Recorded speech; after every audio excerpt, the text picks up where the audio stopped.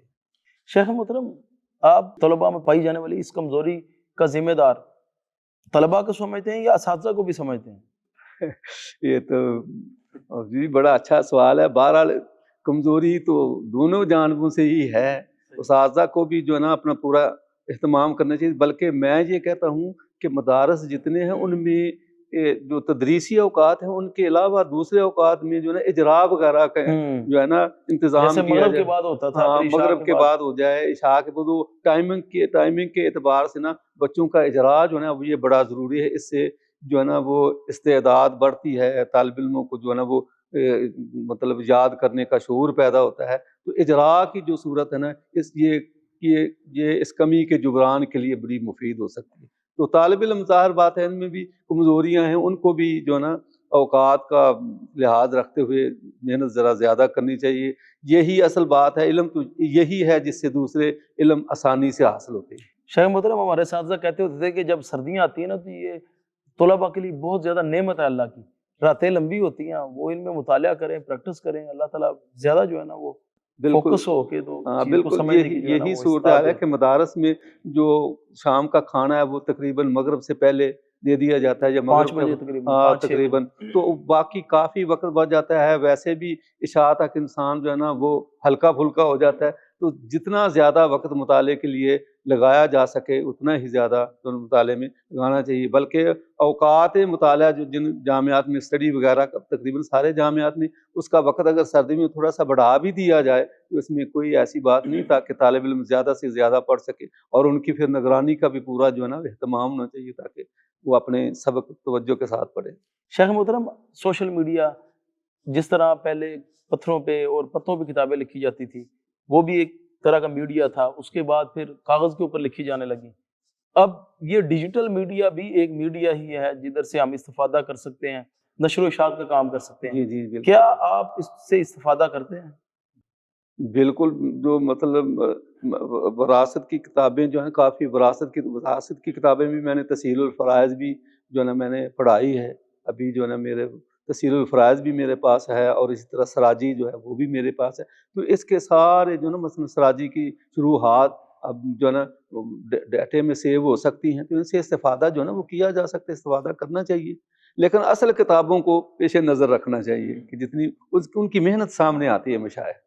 شیخ محترم، آپ جو یوٹیوب یا فیس بک وغیرہ کے اوپر جو دروس آتے ہیں، بہت زیادہ جو سعودی مشائخ نے اور خاص کر عرب مشائخ، قطر کے بھی ہیں، اس میں اور بھی ممالک کے ہیں، انہوں نے بہت زیادہ کنٹینٹ ریکارڈ کر کے وہ میڈیا کے اوپر خصوصاً یوٹیوب کے اوپر ڈالا ہوا ہے، تو آپ اس سے بھی استفادہ کبھی کرنے کا موقع ملا یا دروس سننے کا؟ نہیں، دیکھ لیتا ہوں، پچھلے شیخ ابن عثیمین کے دروس ہیں، ویسے بھی جو ہے نا یہ مکتب دعویٰ والے بھی جو ہے نا دروس مختلف قسم کے جو لیکچر وغیرہ ہوتے ہیں یوٹیوب پہ، ویسے بھی وہ نیٹ پہ لیکچر ہوتے ہیں، تو ہمیں ان میں حاضری کا موقع جو ہے نا وہ ملتا ہے، لیکچر وغیرہ سنتے ہیں، پھر اس کے متعلق جو اپنی آراء کا بھی اظہار۔